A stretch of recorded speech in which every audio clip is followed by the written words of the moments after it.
विकास इतने समय से अपने परिवार को अपनी शादी के लिए मना रहा था और आज आखिरकार उसका परिवार उसकी लव मैरिज के लिए मान जाता है और इस खुशी को वो अपनी गर्लफ्रेंड रितु से शेयर करता हुआ कहता है। ऋतु, आज मैं बहुत खुश हूँ। माँ हमारी शादी के लिए मान गई हैं। माँ अब मुझे तुम्हारे साथ घर बुला रही हैं। फिर वो हमारी शादी करवाएंगी। हो सकता है 1 हफ्ते में हमारी शादी करवा दे। ये तुम क्या बोल रहे हो? सब ठीक तो चल रहा था, फिर ये शादी कहाँ से बीच में आ गई? बीच में का क्या मतलब है तुम्हारा? हम एक दूसरे से प्यार करते हैं तो शादी तो करनी ही चाहिए ना। मैंने इसलिए तुम्हें पहले नहीं बताया शादी का, क्योंकि मैं पहले अपनी फैमिली को मनाना चाहता था।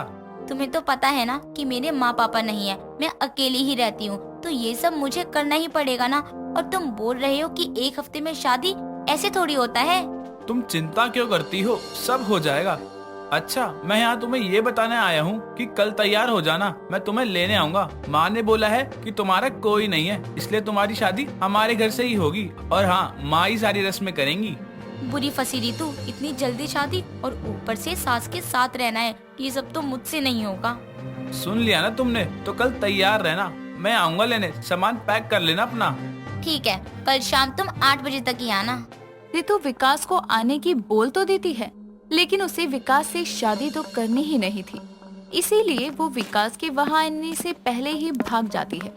अगले दिन जब विकास रितु को लेने उसके घर जाता है, तो पूरे घर में ढूंढने के बाद भी जब रितु नहीं मिलती, तो वो बहुत परेशान हो जाता है और कहता है, रितु ऐसे बिना कुछ बोले कहाँ जा सकती है? पक्का उसके मन में कोई बात होगी, तभी उसने मुझे कुछ नहीं बताया। और अब ऐसे में माँ को ये बताऊंगा कि मेरी होने वाली दुल्हन भाग गई है, तो माँ मेरी अपनी पसंद की लड़की से शादी करा देंगी। इससे पहले ऐसा कुछ हो, मैं रितु को ढूंढने जाता हूँ, कहीं तो मिल ही जाएगी। विकास रितु से बहुत प्यार करता था, इसीलिए रितु के भाग जाने पर भी वो उसके लिए इतना परेशान हो रहा था और उसे हर जगह ढूंढने के लिए निकल जाता है। करीब करीब सभी जगह देखने के बाद भी रितु का कुछ पता नहीं चलता। इसीलिए विकास एक जगह थक के बैठ जाता है। विकास जैसे ही बैठता है, तभी विकास की माँ राधा का वीडियो कॉल आता है और विकास जैसे ही कॉल उठाता है, तभी राधा कहती है, अरे बेटा, इतनी देर हो गई है, अभी तक मेरी होने वाली बहू को नहीं लाया, और ये तू कहाँ है? मम्मा, वो अच्छा, मुझसे शर्मा रही है और तेरे पीछे खड़ी हो गई तेरी होने वाली दुल्हन। अपनी माँ की बात सुनकर विकास जैसे ही पीछे देखता है, तो उसे वहाँ अपनी एक्स गर्लफ्रेंड निधि नजर आती है और निधि को देखते ही विकास अपनी माँ से कहता है, हाँ माँ, यही है आपकी बहू। अच्छा, अभी मैं निकल रहा हूँ, आपसे घर आके बात करता हूँ, बाय। विकास इतना बोलकर कॉल कट कर देता है और अपनी एक्स गर्लफ्रेंड निधि के पास जाकर बोलता है, तुम यहाँ क्या कर रही हो? क्यों, तुमने ये जगह खरीद रखी है क्या? पब्लिक प्लेस है। और हाँ, ये तो सोचना मत कि मैं तुम्हारे पीछे आई हूँ। मुझे अपने एक्स का पीछा करने का कोई शौक नहीं है। क्या करूँ, मदद मांगू? लेकिन ये फ्री में क्यों मेरी मदद करेगी? ये तो मेरी गर्लफ्रेंड भी पैसों के लिए बनी थी। खैर, बोलना तो पड़ेगा ही। निधि, मुझे पता है तुमने मुझसे ज्यादा मेरे पैसों को प्यार किया था, लेकिन आज मुझे तुम्हारी एक मदद की जरूरत है। अगर तुम चाहो तो मैं उसके लिए तुम्हें पैसे भी दे सकता हूँ। मेरी मदद की जरूरत है? मैं तुम्हारी क्या मदद कर सकती हूँ? मैं अपनी गर्लफ्रेंड रितु से बहुत प्यार करता हूँ, लेकिन अचानक से पता नहीं वो कहाँ चली गई और मेरी माँ ने मेरी शादी उससे तय कर दी है। इसलिए जब तक वो नहीं मिल जाती, तब तक क्या तुम? तब तक मैं तुम्हारी किराए की दुल्हन बन जाऊँ, है ना? यही मदद चाहिए? हाँ, बस तुम मेरी इतनी मदद कर दो। सच में मेरे लिए ये बहुत बड़ा एहसान होगा। मैं तुम्हें इसके लिए पैसे देने को भी राजी हूँ, बस मुझे थोड़ा समय चाहिए। तुमने आज तक कभी समझा ही कहाँ है मुझे? जो तुम्हारा नजरिया है वही तुम्हें हमेशा सही लगता है। मेरी पैसों की भूख का कारण क्या था, कभी ये जानने की कोशिश कर लेते।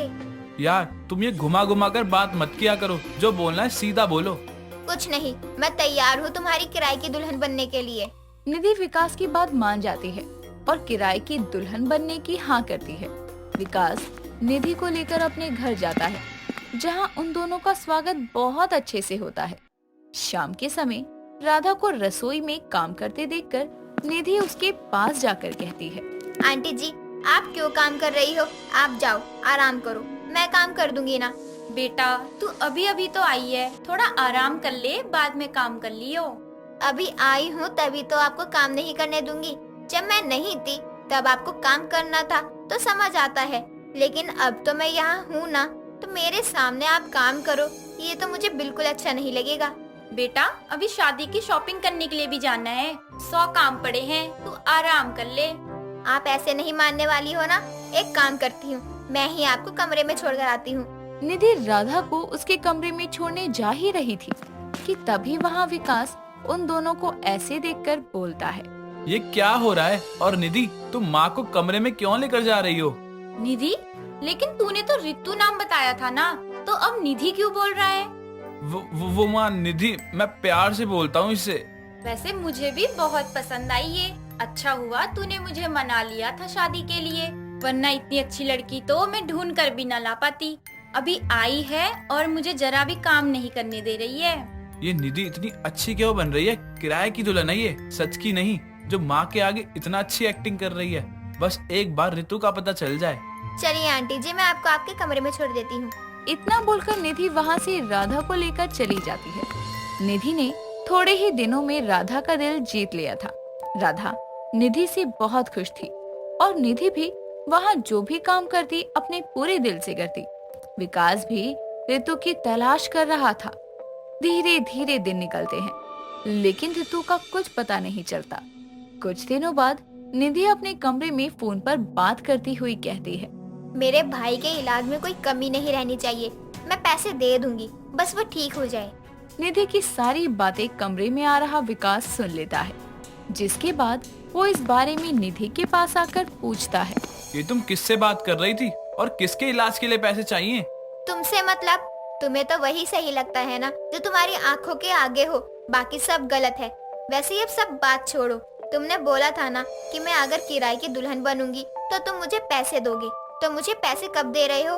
इतने दिन से इतने प्यार से रह रही थी, मुझे तो लगा तुम बदल गई, लेकिन अब देख के लग रहा है तुम नहीं बदल सकती। मैंने तुम्हारे अकाउंट में पैसे भेज दिए हैं। ठीक है। रितु का कुछ पता नहीं चल रहा है तो तुम्हें शायद मेरे साथ शादी भी करनी पड़ेगी, लेकिन तुम उसकी चिंता मत करो, ये शादी नकली होगी, किसी को कुछ पता नहीं चलेगा। मैं तुमसे इतना प्यार करती हूँ और मेरी शादी भी हो रही है तुमसे, लेकिन नकली। काश हमारी शादी असली हो। कहाँ खो गई? सुन लिया ना जो मैंने बोला है। मैं जा रहा हूँ माँ के साथ, सारी तैयारी कर लो शादी की, बाकी सब मैं देख लूंगा। और हाँ, किसी को कुछ पता नहीं चलना चाहिए। विकास इतना बोलकर वहाँ से चला जाता है और 2 दिन बाद शादी का दिन आता है। रितु का कुछ पता नहीं चलता, इसीलिए विकास अपनी किराए की दुल्हन के साथ नकली शादी कर रहा था। लेकिन शादी के बीच ही वहाँ रितु भागती हुई मंडप पर आती है और शादी को रुकवाते हुए कहती है, विकास, मैं थोड़े दिनों के लिए चली क्या गई, तुम दूसरी लड़की से शादी कर रहे हो? रितु, तुम यहाँ? मैं तुम्हें कब से ढूंढ रहा था, लेकिन तुम्हारा कुछ पता नहीं चल रहा था। तुम थी कहाँ अब तक?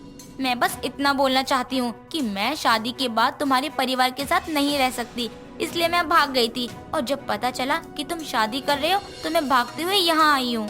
ये तुम क्या बोल रही हो? मेरी माँ से क्या प्रॉब्लम है तुम्हें? मुझे नहीं रहना तुम्हारी बूढ़ी माँ के साथ। तुम बताओ, तुम्हें मुझसे शादी करनी है तो मेरे साथ ही रहना होगा। ये सब क्या हो रहा है बेटा? मैं ही पागल था जो तुमसे प्यार करता रहा। तुम बस पैसों की लालची हो, लेकिन जिसे मैंने अपनी किराए की दुल्हन बनाया है वो बस अपनी परेशानी की वजह से मेरी मदद लेती थी और मैंने उसे ही गलत समझा। किराए की दुल्हन? माँ, मैं सही बोल रहा हूँ। निधि को मैं यहाँ किराए की दुल्हन बनाकर लाया था क्योंकि रितु शादी की बात सुनकर मुझे छोड़कर भाग गई थी। निधि मेरी एक्स गर्लफ्रेंड है, इसलिए टूटा था क्योंकि ये मुझसे पैसों की बहुत डिमांड करती थी, जिसके कारण मुझे लगा था कि ये मुझसे नहीं मेरे पैसों से प्यार करती है। लेकिन अभी कुछ दिनों पहले ही मुझे पता चला कि ये वो पैसा अपने भाई के इलाज के लिए मांगती थी। मुझे माफ करना निधि, मैंने तुम्हें पहले नहीं समझा। और हाँ, ये शादी हमारी नकली नहीं बल्कि असली है, और अब मैं तुम्हें अपनी किराए की दुल्हन से अपनी असली दुल्हन बनाऊंगा। विकास के आगे निधि और रितु दोनों की सच्चाई आती है और जिस दुल्हन को वो किराए की दुल्हन बनाकर लाया था उसी को वो अपनी असली दुल्हन बनाता है।